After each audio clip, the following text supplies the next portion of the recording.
He who is cruel to animals becomes hard also in his dealings with men. We can judge the heart of a man by his treatment of animals. We are not rich by what we possess, but by what we can do without. Look closely. The beautiful may be small. I had to deny knowledge in order to make room for faith. One who makes himself a worm cannot complain afterwards if people step on him. Two things fill the mind with ever-increasing wonder and awe: the more often and the more intensely the mind of thought is drawn to them, the starry heavens above me and the moral law within me. All our knowledge begins with the senses, proceeds then to the understanding, and ends with reason. There is nothing higher than reason. Rules for happiness: something to do, someone to love, something to hope for. For peace to reign on earth, humans must evolve into new beings who have learned to see the whole first.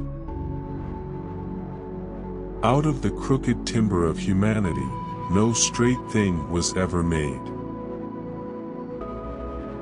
Seek not the favor of the multitude, it is seldom got by honest and lawful means.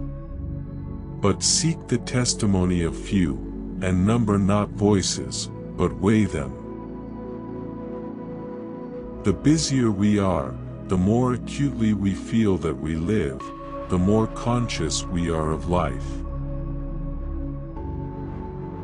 Genius is the ability to independently arrive at and understand concepts that would normally have to be taught by another person.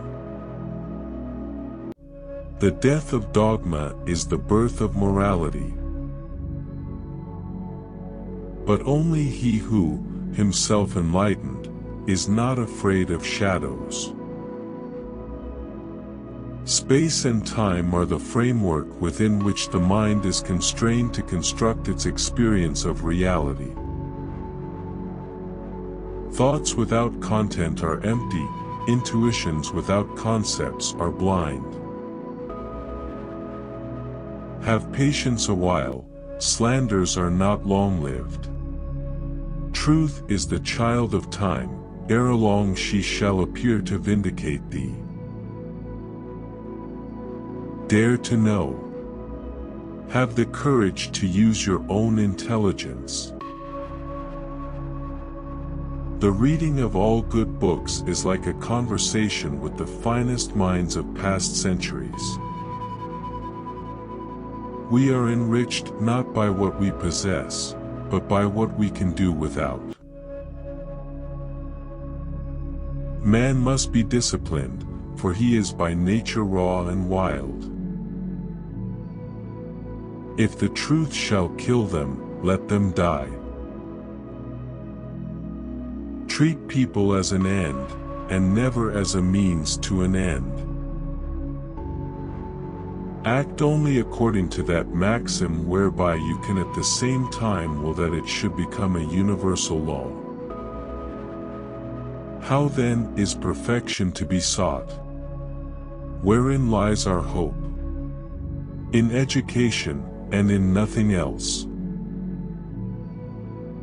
New prejudices will serve as well as old ones to harness the great unthinking masses.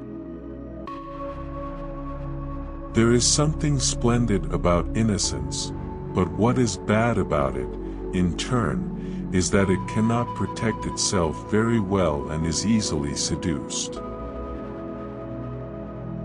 In all judgments by which we describe anything as beautiful, we allow no one to be of another opinion. Enlightenment is man's emergence from his self-incurred immaturity. Have the courage to use your own reason, that is the motto of enlightenment. Marriage, is the union of two people of different sexes with a view to the mutual possession of each other's sexual attributes for the duration of their lives. An action, to have moral worth, must be done from duty. Nothing is divine but what is agreeable to reason. Morality is not properly the doctrine of how we may make ourselves happy, but how we may make ourselves worthy of happiness.